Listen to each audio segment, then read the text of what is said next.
The Samsung Galaxy S24 Ultra embraces what it means to be Ultra, a phone that transcends the smartphone category. It offers more than any other phone and somehow manages to improve upon last year's Ultra in every way. The Galaxy S24 Ultra has better battery life, faster performance, and even better cameras, so you will also pay a bit more for the improvements. The new AI features are the only things that can slow this phone down, except for Samsung's aging and terrible software, which buries every exciting thing under layers upon layers of settings and menus.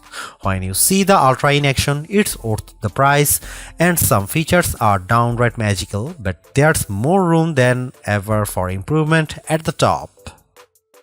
The Samsung Galaxy S24 Ultra is more expensive at launch than last year's Ultra, and the difference is going to hurt more. The Galaxy S23 Ultra was already packed with features, and there's nothing so big and new in the Galaxy S24 Ultra. It just got a little bit better in a lot of ways. The real value could come down the road thanks to Samsung's promise to deliver 7 years of major Android and security updates. That length of long-term support was unheard of only last year, but now we have 7 years of support for the best Android phones, with Apple lagging behind offering only 5 years of support. Samsung can promise breathlessly, but until we get to year 7, we won't know if it will truly deliver. Apple has literally delivered on the long-term promise a dozen times already across a wide range of iPhones. Google and Samsung not once. There is already reason to be skeptical. Buried in Samsung's latest terms of service is a notice that the current slate of AI features may only remain free for a limited time. Frankly, we have no idea what that means, and it's too early to speculate. But it is weird in a way that seems like Samsung is building legal backdoors to weasel out of expectations. Apple doesn't do that, only time will tell if Samsung holds up. I bought a Galaxy S23 Ultra last year, trading a Galaxy S21 Ultra for it, and I am sad to report that trade-in deals and discounts at launch are not as enticing as they were a year ago. If you are trading up from last year's model, expect to pay hundreds over your trade value. I would still say it's worth making the leap just this once. Older phones are going to be left out of the newest AI features more and more with every update. That means values could plummet the first time Samsung delivers bad news and drops the features built-in on the Galaxy S22 Ultra or something even newer. Is this phone worth such a high price? If you are asking that question, you are viewing wrong review. You want the Galaxy S24 Plus, which is probably worth it. This is the Ultra, this is the extreme phone, the one that does what no other phone can do. You can't put a normal price tag on Ultra, it doesn't fit. The Galaxy S24 Ultra is indistinguishable from the Galaxy S23 Ultra, which doesn't mean there are no differences, but rather the changes are inconsequential. The speaker grills are different, the microphones moved a bit, but mostly the new phone looks like the old phone. That's too bad, because while Samsung's Ultra phone oozes a certain refinement, it isn't very interesting at a glance. A deeper inspection is rewarding. The black glass is layers upon layers of metallic paint, which gives the phone an eerie depth, especially in the ghostly natural grey titanium finish. The violet finish is my favorite, with a great contrast against the polished metal. Samsung pays great attention to detail when it comes to color, materials, and finish. Each color has a subtly hued frame that complements the new Gorilla Glass armor back. The titanium black is all black, while other color options age into warmer frame tones. Apple fans like to point out of the symmetry of their phone as a pinnacle of its design. Frankly, Samsung is more smart than symmetrical. I prefer having power and volume buttons on the same side. It means I don't fill my photo gallery with accidental screenshots every time I grab my phone. Like Apple, Samsung has opted for titanium on the frame this year, but it doesn't make as much difference as it does on my iPhone 15 Pro Max. The Pro Max managed to shed considerable weight this year versus last year, about half an ounce. The Galaxy Ultra, it's a single gram lighter at most. If you have never played with an Ultra, you really need to pick one up and pop the pen. Did you know the S Pen clicks? There is no reason for it. It could just pop out, spring-loaded, but instead the S Pen has a clicky top that is extremely satisfying. Oh, the S Pen is also motion sensing stylus with a Bluetooth camera remote button, but Samsung hasn't neglected the clicky top. Of course, the S Pen isn't just built for fun, it's one of the most surprisingly capable accessories ever. It is as precise as a professional drawing tool, not like a big, clumsy, rubber-tipped stylus that you can buy for an iPhone. It also has Bluetooth built in, so the side button can act as a remote control for other features on your phone, especially the camera. That's right, the Galaxy S24 Ultra ships with a remote camera shutter release, which is an accessory I actually bought to go with my Nikon DSLR. The Galaxy S24 Ultra is flat this year, ending a run of screen curvature that began with the double black diamond slope of the Galaxy Note Edge and subtly resolved itself into a signature Samsung look that refined and reduced the effect of the bezel around the edges. On the front and back, Galaxy S23 Ultra has gently rounded curves that make the phone feel much nicer to hold. The Galaxy S24 Ultra is more sharp, and though it isn't uncomfortable, it feels conspicuously big. The display on the Galaxy S24 Ultra is excellent, as good as you'd hope to find on a premier smartphone. It's huge, bright and colorful, especially using the vivid color tone option. There are plenty of adaptations for this display, including adaptive brightness and color tones that measure ambient lighting and adjust the display to look its best. In bright outdoor light, the display can boost to a stunning 2600 nits, which isn't quite the brightest you can find, but you won't need any brighter. Even more interesting might be the extra dim option. The Galaxy S24 Ultra can maintain good color fidelity even down at 1 nit of brightness. That's dim enough that you could almost check your messages in a movie theater, but then you'd be an extra dim ultra jerk, but you could. There is an always on display mode, but Samsung also still makes its unique S View cases, which provide a small window for time, weather and notifications peeping through a wallet cover case. It's a very cool case feature that Samsung never abandoned, even if we haven't checked them out for a while. Could the Galaxy S24 Ultra display be any better? Absolutely. There are phone displays that can reach 144Hz refresh rate too, that may be faster than a human eye can actually see. It would be nice to Samsung to give up the fight against Dolby Vision on its phone displays and TV sets. If you watch a lot of Netflix shows, looks better when you compare a display with Dolby Vision against a display without. It seems like a silly omission for Samsung not to support Dolby's HDR video standard when it supports Dolby Audio. It has become abundantly clear that Samsung is focused entirely on hardware and has no interest in improving its software. The software on the Galaxy S24 Ultra is terrible and One UI is becoming unusable. Even the simplest features are bogged down with options and menus, and Samsung can't seem to make a single decision about what's best for its users. I am going to give Samsung a year to fix its software problems, though I suspect it will take 2 years or more to dig out of the current mess. Everything that was wrong with Samsung software has gotten worse, and the problems infect every new edition like a disease. The Galaxy S24 Ultra is loaded with features, but where do you find them? Where do you find the new AI translation tools or set up the AI feature that rewrites your text messages? Where do you turn an AI to edit photos or AI to summarize a web page? All in the same place, sadly. All of the new Samsung Galaxy AI features are buried in settings, and they are not at the surface. There are 22 different options in the settings menu. Option 16 of 22 is advanced features.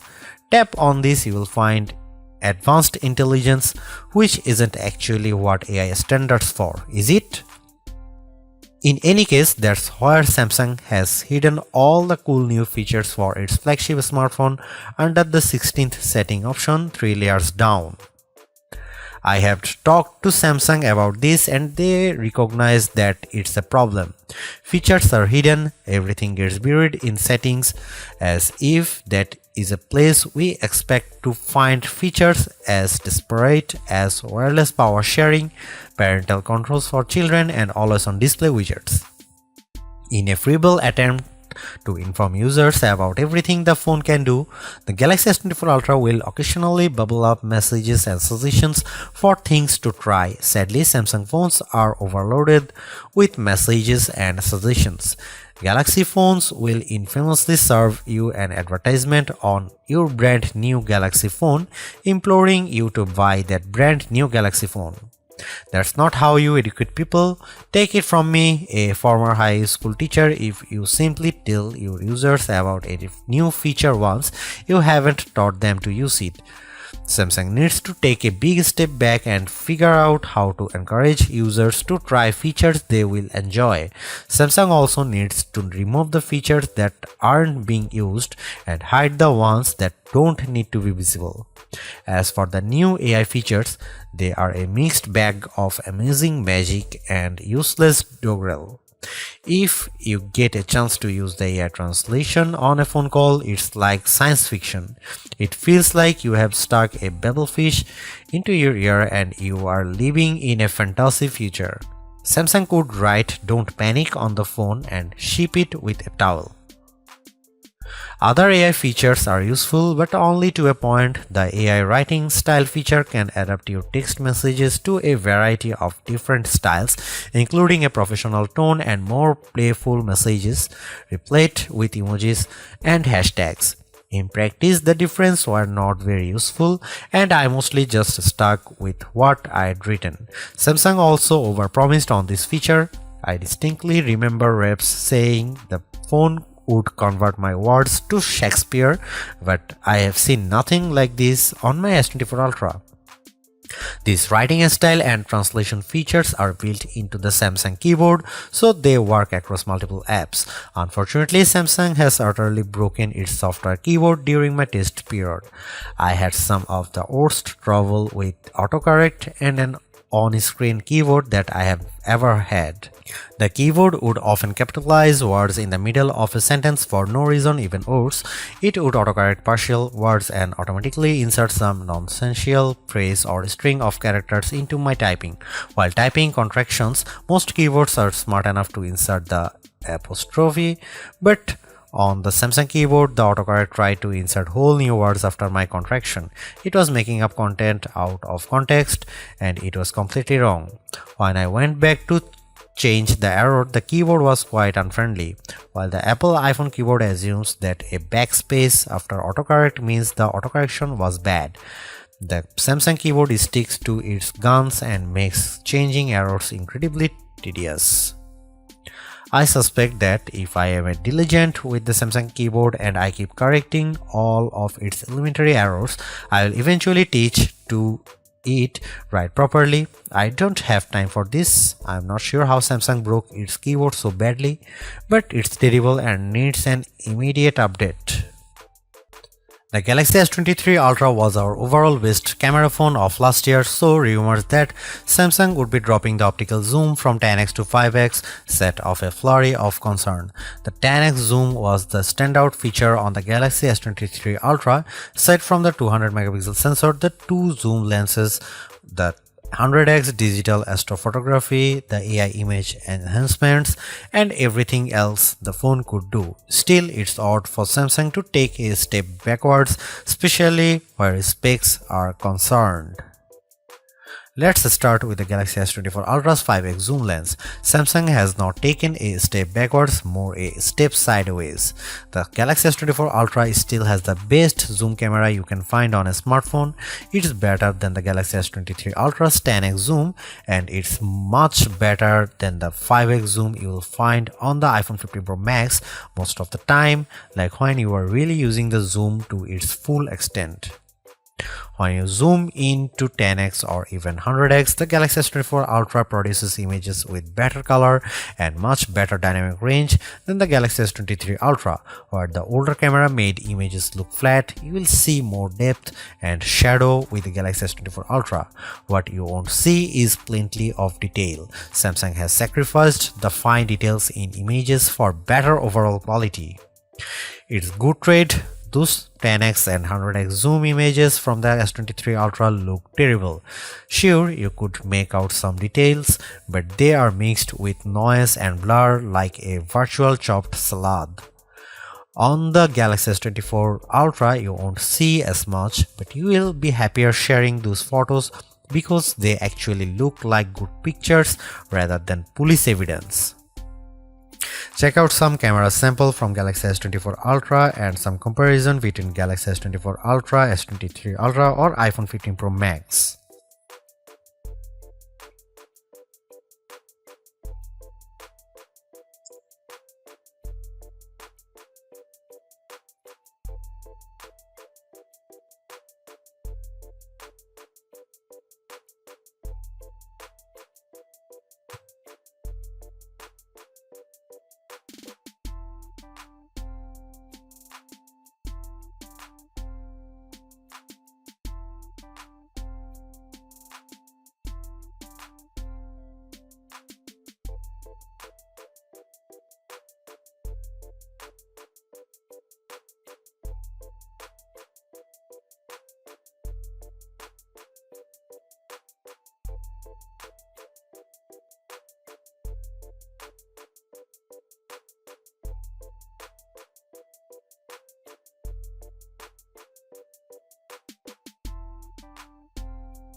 A refreshed design does not make a true upgrade.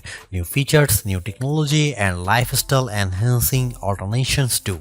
And the Samsung Galaxy S24 Ultra has all of these along with seemingly every other features or specification bump you could want from a new phone. Not only is it worth buying if you don't already own a Galaxy Ultra phone, I'd even say it's worth buying if you have a Galaxy S23 Ultra. It's really that good. Obviously, you don't need to upgrade your Galaxy S23 Ultra, but it's heartening to discover Samsung hasn't just sent out a vogue refresh of its most expensive non-folding phone this year, which is really what it did with the Galaxy Z Fold 5 over the Galaxy Z Fold 4. The Galaxy AI stuff is being pushed hard, and while some of it is worth your time, it's not a reason to choose the Galaxy S24 Ultra on its own. It's a combination of all its parts, from the amazing battery life to the genuinely improved camera, that makes it a must-buy. Although I say it's even worth an upgrade from the year-old Galaxy S23 Ultra, I do think you should mostly go into the Galaxy S24 Ultra with the intention of keeping it for years. Quite apart from Samsung's efforts to use more recycled materials, the software update commitment, the sheer ability of the device, and the price bump all shout, keep me in all. Honestly, I don't think you will tire of the Galaxy S24 Ultra or reach its full potential anytime soon. Buy it and keep hold of it, as you simply can't do much better. Thanks for watching. See you in the next one.